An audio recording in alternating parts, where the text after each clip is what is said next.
Mm.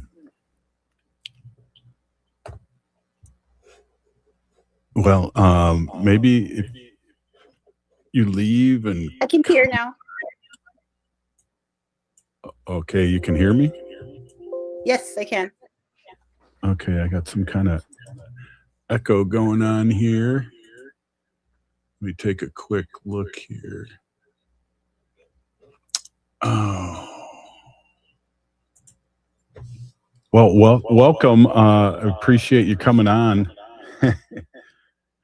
And I do still have a little echo going on here. Let me just check. I think I might be in a couple places, and that's always not a good thing. So here we go. I love live radio, and I feel like I might be in a couple different places here. So I want to just welcome you. And again, I got this major echo coming from somewhere. Oh,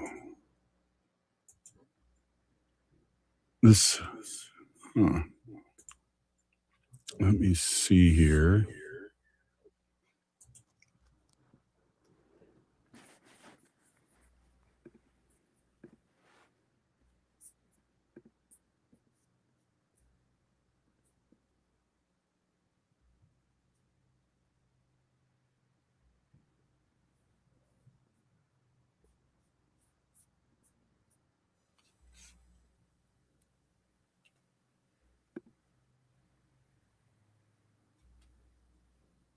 Hear me all right?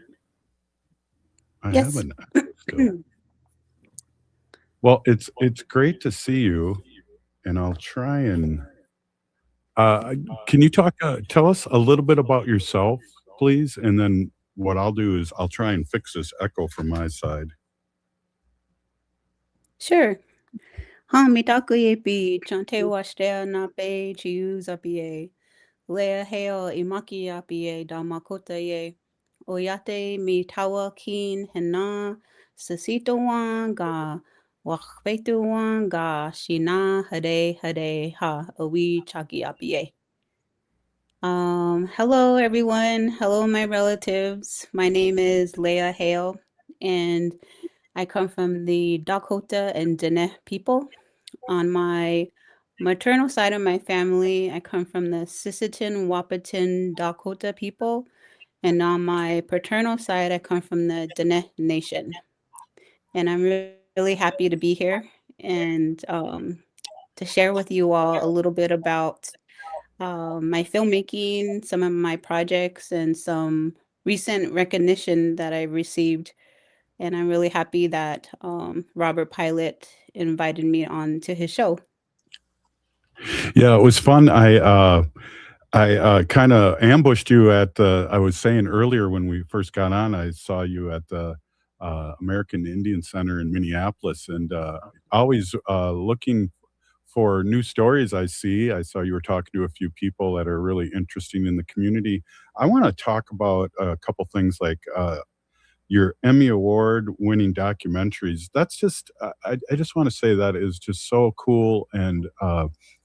I hope you know that the community's like really proud of you and uplifting our stories in mainstream media, really, and working with TPT. It's great to have somebody there telling our stories. That's us. Yeah, it's really an honor. I consider myself like a transplant, urban native transplant. I grew up in the Los Angeles American Indian community, so moving out here almost 15 years ago, I just really am blessed to be a part of this community, and it's always an honor to have the opportunity, being a documentary producer at Twin Cities PBS, to just have opportunities to highlight and showcase some of the good community work that goes on in our Native community here in the Twin Cities area. Yeah, one of the your works was with one of my old friends, Henry Boucher, and it was an amazing piece that you did. And I know you have another one that just came out. It's just exciting that we are seeing ourselves on a platform like this, and it's exciting, and I like the filmmakers across the Twin Cities, but also you give us such just great energy and great stories, and I just want let people know how they can see some of your past work. Yeah. So, I've been lucky enough to really contribute to Twin Cities PBS, and I guess you can say the regional area, in regards to doing my best to represent our indigenous community and have the opportunity to tell stories from our community as well. So I always like to just, thank Twin Cities PBS for making sure that there's always room for Indigenous storytelling and supporting me as much as they can in regards to just the certain stories that I select to pick or I pick to tell and produce. And another entity that has really championed my work has been Vision Maker Media. They are an organization out of Lincoln, Nebraska, and they've been really awesome in regards to just supporting my work over the years. I have been funded. They're actually an organization, a public media organization that funds Native storytelling. So they used to function as like a production grant that you could apply to and submit proposals for documentary stories that focus on indigenous culture, just issues that we're facing today. And I was just really fortunate that they really found the stories and the proposals that I submitted over the years, and really helped, just back the work. And I was just really disappointed though in regards to our federal government, the administration for the defunding of the Corporation for Public Broadcasting, because that's where Vision Maker Media received a lot of their support. So with the elimination of that funding, it really impacts people like me who were really relying upon those funds to help me fund the stories that I was telling. But yeah, they've been really awesome the past, I would say, decade. They have Wow. funded 4 of my projects. Let's talk more about this. We got to take a quick break. We are here with Leya Hale, Emmy Award winning documentary producer, telling our Native stories. We'll be right back after this short break. Please stay with us. Ho! There's a powerful story being shared at All My Relations Arts in Minneapolis. Unchi Said So, a solo exhibition by Danielle Seawalker, brings forward Native stories shaped by collective identity, generational knowledge, and teachings passed down through community. Through bold color and portraiture, this work honors the significance of grandmothers in Native culture while reflecting the idea that sovereignty begins at home. On view now through June 6th. Plan your visit today at allmyrelationsarts.org. Culture prevents so many negative things from happening to us as individuals and as communities. Strong roots begin with a healthy heart. For Indigenous women, heart health is part of caring for community, culture, and future generations. Even small steps can help protect what matters most. Discover ways to support your heart at hennepincounty.gov/hearts-beats, because your heart beats for generations. This is Chase Iron Eyes announcing a new show on AM 950, the progressive voice of Minnesota, powered by Native Roots Radio. The show is called Native American Patriot Talk Radio. What will we do on the show? We are going to explore and dive into the source of American constitutional sovereignty, the intersection of Native American and legal issues. Find us the first and third Tuesday of every month at 6 p.m. on AM 950. Hey, it's Robert Pilot from Native Roots Radio. For a meal that feeds your soul and health, check out Gatherings Cafe. Located in the renovative Minneapolis American Indian Center, Executive Chef Vernon Defoe and team serve up incredible indigenous flavors. Gatherings Cafe has amazing bison tacos featuring lean protein from native wise, corn tortillas, and homemade sides. It's fresh, local food rooted in ancestral knowledge. Stop by for breakfast or lunch. That's Gatherings Cafe, where tradition meets innovation. I'm Lieutenant Governor Peggy Flanagan, and I want to be your next United States Senator, and you are listening to Native Roots Radio. Welcome back to Native Roots Radio presents I'm Awake, and this is Robert Pilot. Hey, welcome back, everyone. This is Robert Pilot, and we are with our friend Leya Hale, Emmy Award-winning documentary producer and all-around just really nice person. I want to let you finish your thought. We had to go to a break, and this is I think we want to say real news on how this administration's affecting our artists and our people. So I want you to finish on your thought. I'm sorry that I broke into it. We had to pay. We had to pay the sponsors here. So welcome back.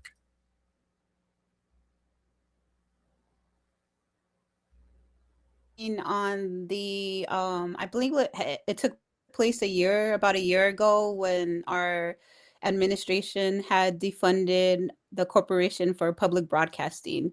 And that's where Vision Maker Media, who is one of my biggest supporters and funders of my project, was really impacted significantly in regards to the funding that they utilize to support Indigenous artists, filmmakers like myself. So yeah, it was really a big bummer, and I'm really thankful that they're still going. I know they're definitely looking to support artists in different ways, such as through distribution channels and getting the films that once they're done and completed, getting them onto a national PBS platform. So that's what they're currently helping me with right now with my latest documentary, Medicine Ball. So I'm glad that they're still functioning, as a unit, but they're not functioning as I guess, a financial resource like they have before. Yeah, and when is this nightmare going to end? Hopefully soon. But one of the things too, I'd love if you talk about your latest documentary, and I've had a chance to see it, and I am just so impressed. Again, telling our stories in a good way, and maybe let people know how they can see it too. Sure. So, Medicine Ball is my latest documentary. It's an hour-long film, and it follows two Native athletes that attend the University of Minnesota Morris, which now sits on the former grounds of a boarding school. I believe it was called the Industrial School for Indians. And this boarding school functioned in the late 1800s. That first was opened up as a Catholic run school, but definitely transitioned to a government run institution in the early 1900s. And I believe it ended probably within that first decade. So basically, what the film explores is the connection between Native basketball and how Native basketball was born out of boarding schools. And I just thought that topic was really fascinating. There's a book about it. That the author of the book is Wade Davies, and he's a indigenous professor out of, I believe it's Montana State University, and he wrote a book a few years ago that's called Native Hoops, and um, it talks about the history of Native basketball in boarding schools from, I believe it's the 1930s all the way to like the 1970s. And yeah, I just thought it was really fascinating, a different perspective, one that we normally don't hear in regards to boarding school history. So to me, as a Native filmmaker, a storyteller, I think it's always important, especially with that responsibility of representing our voices on a national platform. I always try to find stories that will help us as a community look at our own history differently in regards to how we carry that weight. Some people, when they hear about boarding school history, or even many non-native filmmakers and storytellers, when they tell stories about boarding school history, it really focuses on that really dark negative side of things. And like with anything in our life as Native people, we are really resilient people, and we always find ways to overcome these difficult times in our lives. And I just felt like, focusing on basketball as that symbol of hope, as that symbol of resiliency, of finding community within these schools, being so far away from your homeland, and finding that camaraderie with other players, And even having that luxury of speaking and continuing to speak your language by being a student athlete, I just thought those were things that you don't normally hear about. And I think we need to hear all of it, and we need to embrace all of it, not just the negative side of it. So I just thought that if I'm going to do a story that involves boarding school history, I'm going to tell it a little bit differently.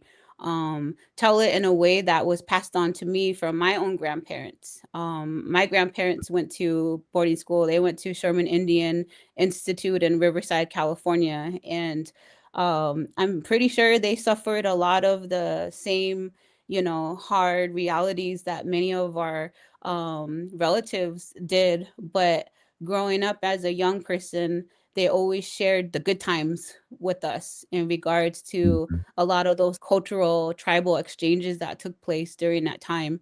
So, I just wanted to always make it a point that when I have the opportunity to share our history, share our culture, I always want to do it in a good, positive light that our young people can see that we just all didn't always come from historical trauma, that we come from resiliency, and that it's important to remember those stories and to carve space for those stories as well. So I think it's only right, for Native storytellers to do that themselves. Wow, that's amazing. I really appreciate that. What I like too is that we're still here, and one of the things is we're not ancient history, and you're really amplifying our history now as in the making. I'm wondering, how do you come up with the names? I've always meant to ask you this. How do you come up with the name of your project? Because I love the Electric Indian, with Henry Boucher, and so how do you come up with the titles of your documentaries? Um, in different ways. Sometimes they might come organically, naturally through the interview process. Maybe there's just a really cool line that one of my subjects says, and it just really pops out, and I'll remember it and I'll jot it down. And I might even tell them to repeat it a couple of times, like after, towards the end of an interview, if I think, hey, that could be a potential title. But I guess but it comes to me differently for medicine ball in particular. I really liked the connection with one of the native professors, Gabe DeRogier, that teaches at the University of Minnesota Morris. And when I asked him if we could film interaction between him and one of the young native college athletes, the one of the subjects of the film, I asked if we could record or film an interaction and a discussion that they were having. He really hit home when he started talking about the significance of how we incorporate traditional medicines into contemporary times, and he used the example of how a lot of native athletes, it's common for them to put sage or cedar in their basketball shoes as a form of protection, a spiritual protection. And he gives an example of how to do that, and he even rolls up the ball and he calls it the medicine ball. And I just thought that was very fitting because when you watch the film, I think people automatically identify the basketball itself as being the medicine ball, which it can be. But also, Mhm. I like the underlying deeper meaning behind it. That there's this medicine that's involved in regards to the activities we choose to do, such as sports, in regards to uplifting our spirits, and medicine's involved in that. So I just wanted to make that correlation in the title from the actual sport to the medicine ball that he's rolling up in that particular scene. Wow, that's great. Hey, everybody, we're here with Leya Hale, Emmy Award winning documentary producer. I guess I'm reading into my notes here that the documentary Medicine Ball will be distributed nationally in the fall of 2026. So it'll be coming up. But also, I want to really congratulate you. And we only got a minute left. Just talk about the award that you just got at the Minnesota Filmmaker Award, if you don't mind. And I know you're a very humble person, but I just want our listening audience before you leave know a little bit more about you. Sure. I believe it was 2 weeks ago, the Zeitgeist Minnesota Film Festival, which takes place in Duluth every year, um, has a film. I think it's a week-long film festival, and every year they have awards. And one of the bigger awards is called the Minnesota Filmmaker Award. And it was such an honor to receive that this year. The award is basically based on your craftsmanship, your ability to tell a story in, a unique way that stands out from the rest. So I was told that I received that award, so I drove up there with my mom and my sister and my kids, and we had a good time, and they presented me with a really cool, unique award. So I was really honored by that. Well, I'm really honored to have you on the show again, and thank you so much, Big Pinagigi. And again, the work you're doing is so important. Big Pinagigi, thank you so much. Thank you, Pidami Ayapi.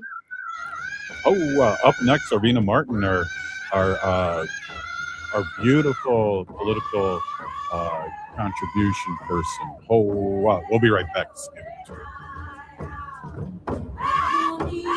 Support comes from the Walker Arts Center. Visit during free Thursday nights. Every week from 5 to 9 p.m., there's something new to explore. Enjoy date-friendly events like artist talks, performances, and exhibition openings, or explore art-making open library hours and exhibition tours. Settle into your weekend among community. Free every Thursday night and free every day for citizens and members of tribal nations. Learn more at walkerart.org. Hello, Minnesota. This is Tom Hartman, and you can catch me every weekday from 11 to 2 right here on AM 950, the progressive voice of Minnesota. It's smart radio for smart people. The city of Minneapolis is now on Native Roots Radio with Minneapolis AIR. AIR stands for American Indian Relations. Guest host Christine McDonald talks to people about important things affecting the city's Native communities. Minneapolis AIR dives into topics like public safety, public health, elections, and so much more. Tune in to Minneapolis AIR on Native Roots Radio from 5 to 6 p.m. on the second Wednesday of every month, right here on AM 950. We are your relatives. We are your relations. Brothers, sisters, sons, daughters. And some of us are your grandchildren. We are your community. Historically, we held places of honor and respect. Because of the impact of colonization, some of us are rejected, thrown out from family, friends, and community, set up as targets for sexual violence, sex trafficked, humiliated, tortured, and murdered. Everybody has the right to be safe. We are your relatives. Remember, homophobia is not traditional. Sponsored by the Minnesota Indian Women's Sexual Assault Coalition. There's a powerful story being shared at All My Relations Arts in Minneapolis.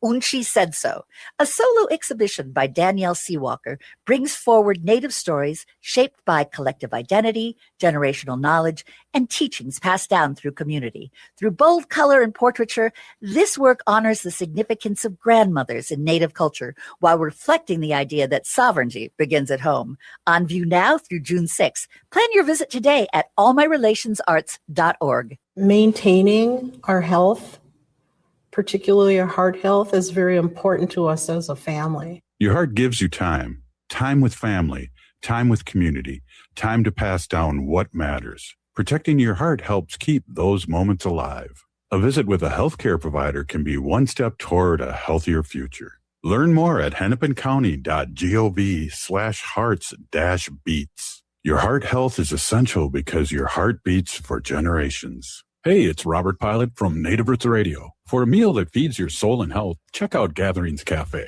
Located in the renovative Minneapolis American Indian Center, Executive Chef Vernon Defoe and team serve up incredible indigenous flavors. Gatherings Cafe has amazing bison tacos featuring lean protein from native wise, corn tortillas, and homemade sides. It's fresh, local food rooted in ancestral knowledge. Stop by for breakfast or lunch. That's Gatherings Cafe, where tradition meets innovation. You're listening to AM 950, the progressive voice of Minnesota. This is Chase Iron Eyes announcing a new show on AM 950, the progressive voice of Minnesota, powered by Native Roots Radio. The show is called Native American Patriot Talk Radio. What will we do on the show? We are going to explore and dive into the source of American constitutional sovereignty, the intersection of Native American and legal issues. Find us the first and third Tuesday of every month at 6 p.m. on AM 950. With your AM 950 weather, I'm Brett Johnson. Look for clear skies tonight with a low around 48, Wednesday sunny with a high near 72, and Thursday sunny with a high around 77.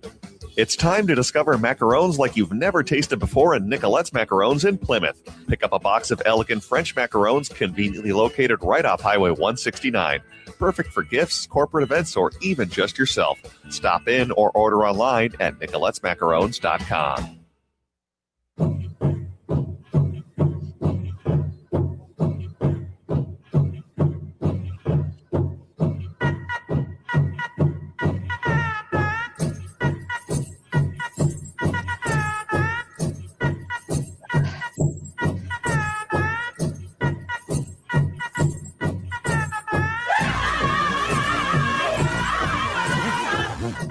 Welcome back to Native Roots Radio presents I'm Awake, and this is Robert Pilot.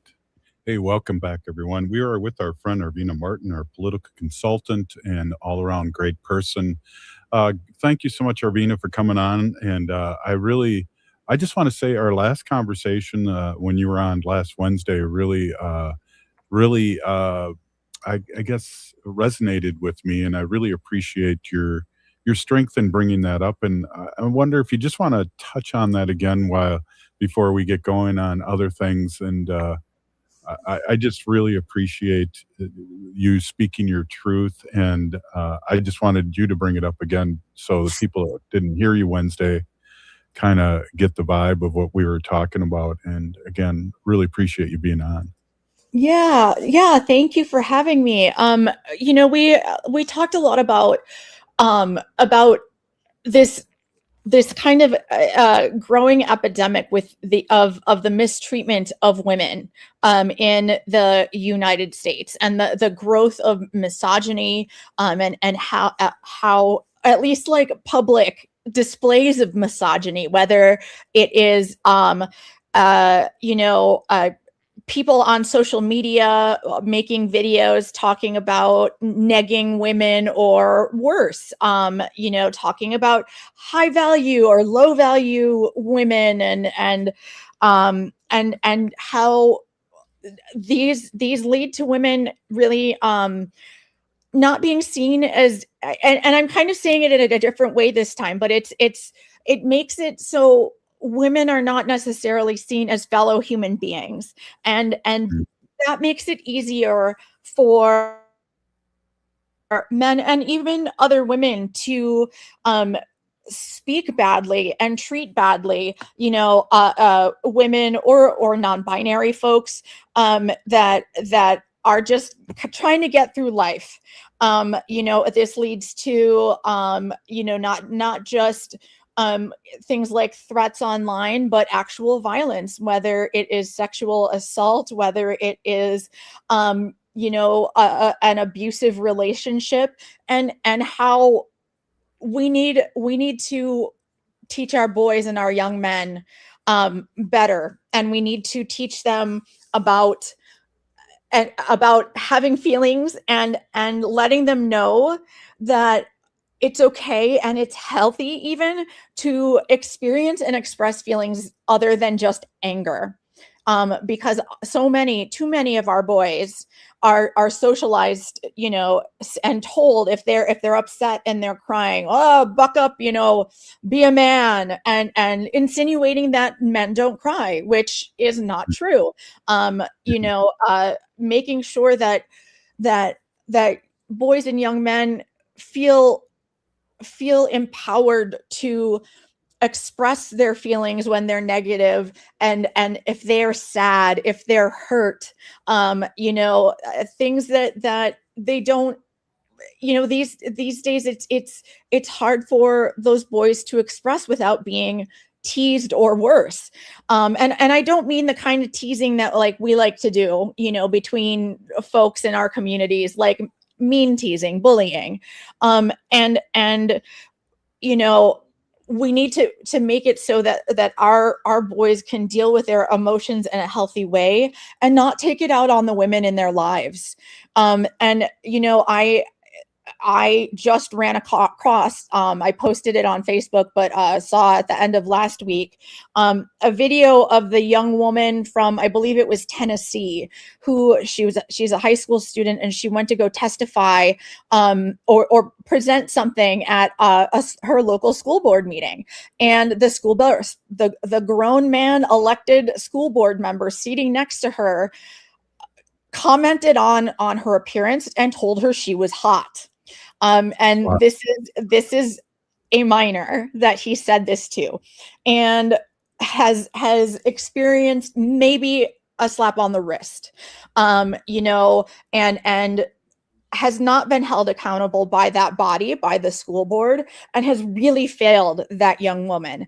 Well, she came back to that school board's another meeting recently, and she responded to everything. And I just want to say that this young woman showed such bravery and strength and fortitude by going in front of an elected body that is there in theory to, you know, support education and support her pursuits as a student and as a learner. And she, you know, said that he wasn't punished. You know, this is a failure not only of that member, but the board president and other board members who did not push for anything harsher than just a slap on the wrist. And she actually, to their faces, called them all cowards. And I, you know, if I had been in that room, I would have wanted to stand up and applaud her. That takes, you know, remarkable courage to do, to speak to not just grown-ups, but people that potentially, you know, that are supposedly have power over her, you know, and her education.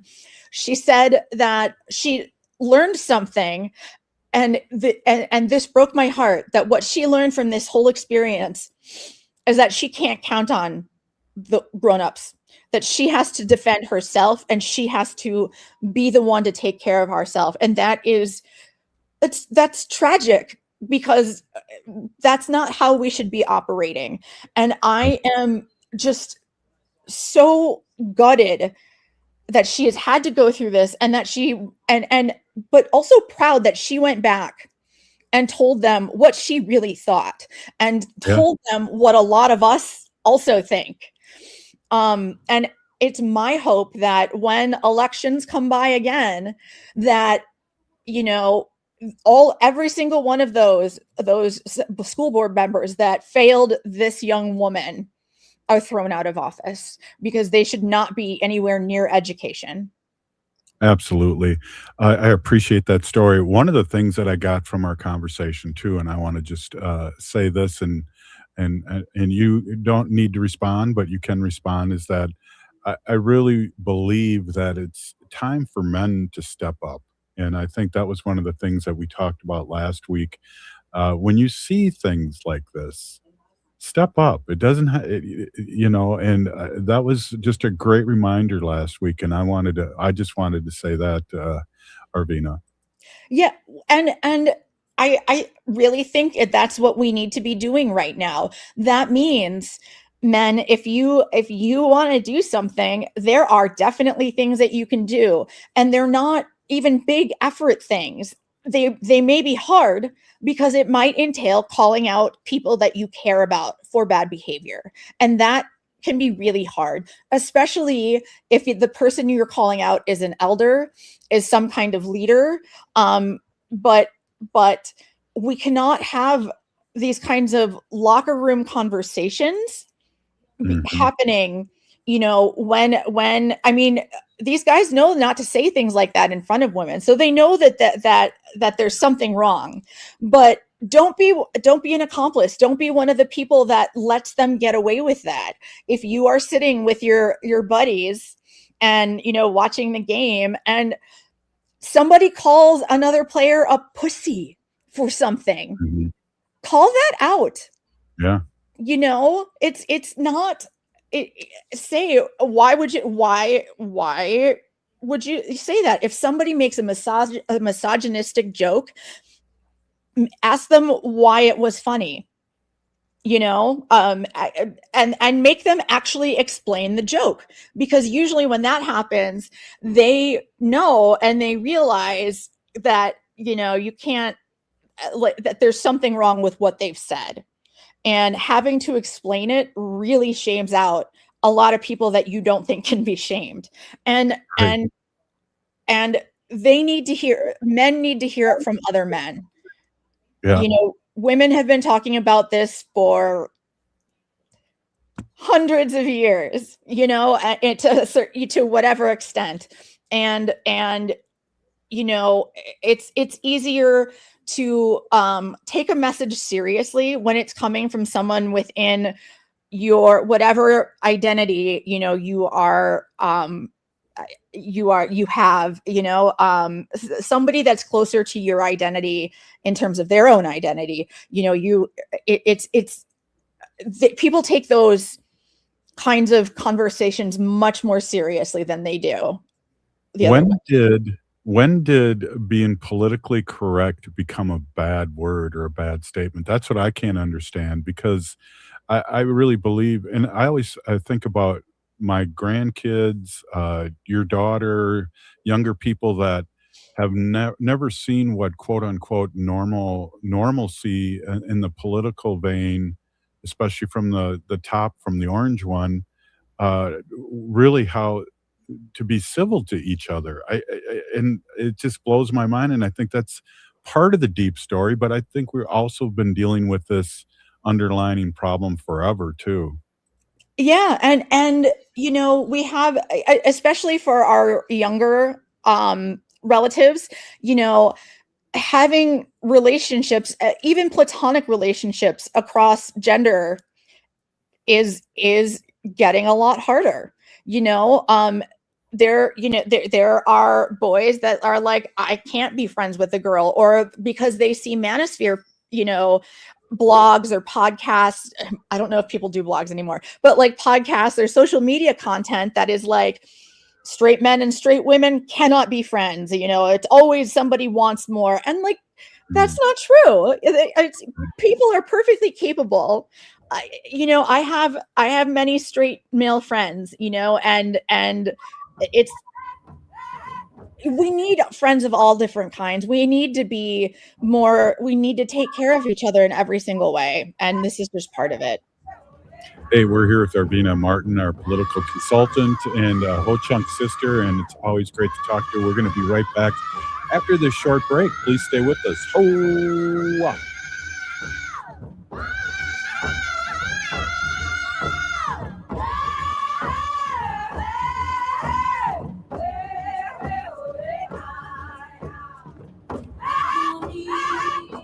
The city of Minneapolis is now on Native Roots Radio with Minneapolis AIR. AIR stands for American Indian Relations. Guest host Christine McDonald talks to people about important things affecting the city's Native communities. Minneapolis AIR dives into topics like public safety, public health, elections, and so much more. Tune in to Minneapolis AIR on Native Roots Radio from 5 to 6 p.m. on the second Wednesday of every month, right here on AM 950. Hello, this is Robert Pilot.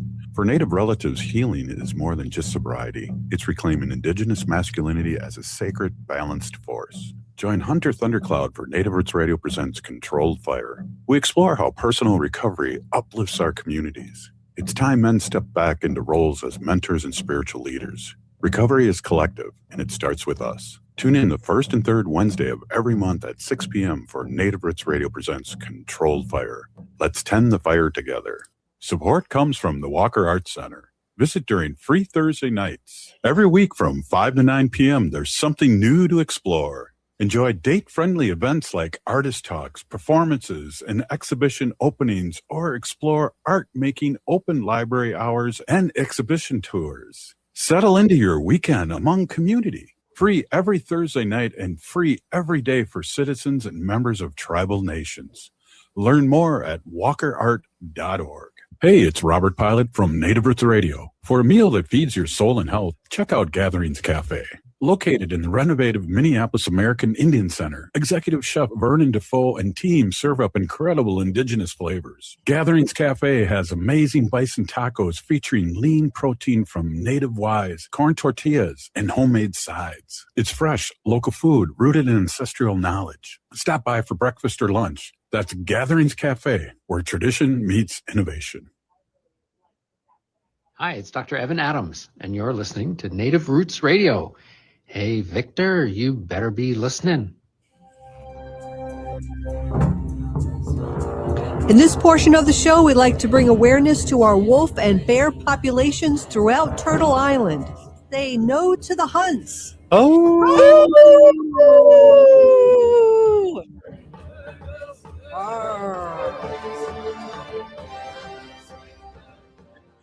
Hey, welcome back, everyone. This is Native Roots Radio. We're with our friend Arvina Martin, our political consultant, and I really enjoy our conversation. Arvina, I'm just going to switch the subject a little bit here. There's two things I want to ask you. I want to ask you about, one, your services, but also, two, I don't know if you heard that Rodney Rave got out of the race, and your thoughts. And it's hard to get through when you're brand new, and that's kind of the stuff that you do in your training and things like that. So your thoughts. Yeah, I read Rodney's statement, and I thought it was very thoughtful. I mean, it was very clear that he had put a lot of consideration into deciding whether he was going to continue on in this race. And this race is an important one. The incumbent, Derek Van Orden, is not a good guy. He yells at kids at libraries and yells at pages in Congress. So he, and in addition to supporting and voting for terrible legislation, and being, MAGA and very much a Trump backer.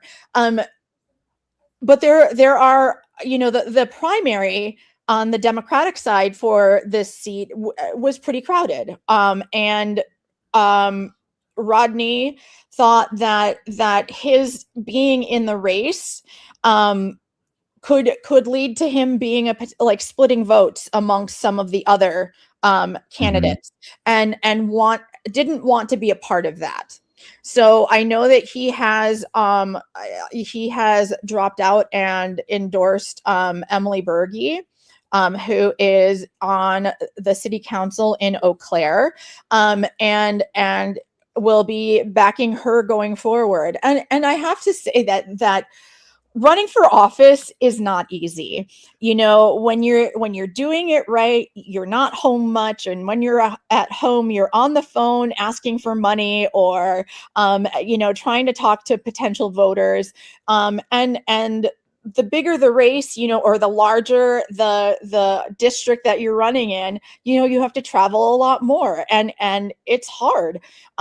I know that when I ran for Secretary of State, I was going across, the state all the time. And despite the fact that I was meeting with people every day, I was having, the exact same conversations, which were the conversations that I needed to be having with voters, which is what you need to be doing. And I realized that I, was, I was away from home. I was away from my family. I was away from my cats, who I love too. And realized that despite being around people all the time, that I was really lonely. And it was a weird feeling. And it's a feeling that people don't necessarily get unless they've been there. And there's not a lot of people that have done this kind of thing. And so the life of a candidate is very trying. Not trying. It's what's the word I'm trying to, it's difficult, and it's you need a lot of stamina, and it can be hard on your mental health. And he made a tough decision, but I do believe that he put a lot, like I said, he put a lot of thought into this and made the best decision, not only for himself as a human being, but also thinking about what he wanted his candidacy to accomplish. And he thinks that he can better help accomplish those goals by dropping out of the race and supporting Emily Berge than he could by running his own campaign. And I think that takes a tremendous amount of strength to realize that things are not necessarily going the way you want to, and your candidacy could ultimately make things worse than you want it to be. And so I hate to see his candidacy end. It was so exciting to have a second Ho-Chunk running for Congress, but at the same time, I very, very much respect that he put the needs of the voters of Wisconsin's 3rd congressional district over his own personal aspirations. And I think that says a lot about his character. And I think that it also shows that he is the kind of person that we do want to have elected into office, to be making policy for all of us. And I hope that this is just the beginning for him. And dropping out of a congressional race, I mean, he ran a race for 7 months. And I'm sure he's learned quite a bit about how to run for office and the things that he would need to do. And, he got his name out there too. So I think that the door is not closed for him to choose to run, whether it's for Congress or whether it's for a different seat. I do think that he has not closed the door on a future candidacy. And I really, really hope that he does run for something again, because he just showed that he has the kind of character that we need to have in elected office, that we are desperately lacking in our current policymakers. Someone who is willing to put the needs of the voters and the potential constituents ahead of his own political aspirations, and above his own personal desires and wants. And I think that someone who can make a decision like that has the right kind of mindset for being. Ironically, making that decision to drop out shows that he is the person who should be considered. Well, as you know, I worked with Rodney for a short time, a year or so, as a Ho-Chunk legislator. We were both legislators, and I agree in everything that you said there about him and his character. It was really a pleasure to see it, and I understood why he got the calling, because he'd been to D.C. a bunch of times to see what was going on, and so that tells you something too.